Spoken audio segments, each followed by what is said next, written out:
Hello hi friends, welcome to my channel Lakshmi channel. ఇవాళ మన ఛానల్లో ఎంతో టేస్టీగా ఈజీగా ఉండే ఒక రెసిపీ చెప్తున్నానండి. అది ఏమిటో కాదు, నిమ్మకాయ పులిహార, లెమన్ రైస్ అని. ఈ రెసిపీ చాలా టేస్టీగా ఉంటుంది అండ్ తొందరగా కూడా అయిపోయే రెసిపీ కూడా అండి.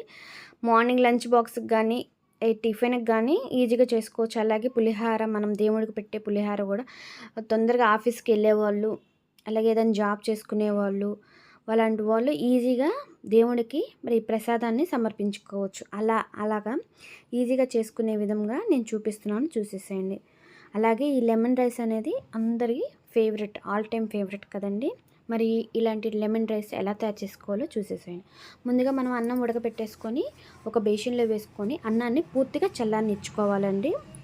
ఇలా అన్నం చల్లారాక పులిహోరకి తగినంత ఉప్పు, పసుపు, అలాగే కరివేపాకు వేసుకోవాలి. పచ్చి కరివేపాకు వేసుకోండి. పచ్చి కరివేపాకు వేసుకుంటే కరివేపాకు ఫ్లేవర్ అనేది రైస్కి పడుతుంది. అలాగే ఉప్పు, పసుపు మొత్తము అన్నానికి మొత్తము కలుపుకోవాలి. ఎట్లా వైట్గా కనపడకూడదు రైస్, చక్కగా పసుపు అంతా మొత్తము అన్నానికి పట్టేలాగా కలిపేసుకోండి. ఇప్పుడు అన్నం పూర్తిగా చల్లారిపోయాక నిమ్మకాయ రసాన్ని యాడ్ చేసుకోవాలి. మనము రైస్ని బట్టి నిమ్మకాయ రసాన్ని యాడ్ చేసుకోవాలి. అది తెలియని వాళ్ళు కొంచెం ఉప్పు, ఫస్ట్ అన్నంలో కొంచెం ఉప్పు వేసుకోవాలి. అలాగే నిమ్మకాయ రసం వేసుకొని ఒకసారి కలిపేసుకొని టేస్ట్ చూసేసి అప్పుడు ఇంకా ఎంత పులుపు పడుతుందో చూసుకొని అలా కొంచెంగా యాడ్ చేసుకుంటే సరిపోతుంది.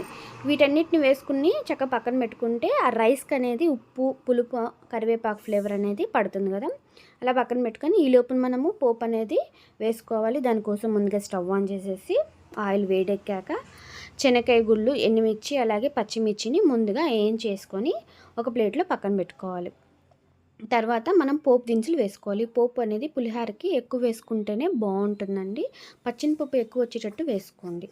అలాగే ఈ తాలింపు గింజలు అనేవి వేగిపోయాక కరివేపాకు కూడా వేసేసుకొని ఈ పోపు అంతా పులిహోరలో వేసుకొని గరిటెతో తిప్పుకోవాలి.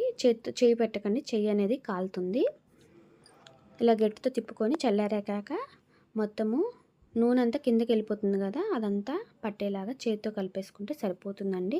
చాలా టేస్టీగా ఉండే నిమ్మకాయ పులిహోర రెడీ అయిపోతుందండి. ఈజీగా చేసుకోవచ్చు. మీకు కానీ నా రెసిపీ నచ్చితే ప్లీజ్ సబ్స్క్రైబ్ చేయండి అండ్ లైక్ చేయండి అండ్ కామెంట్ కూడా చేసేసేయండి.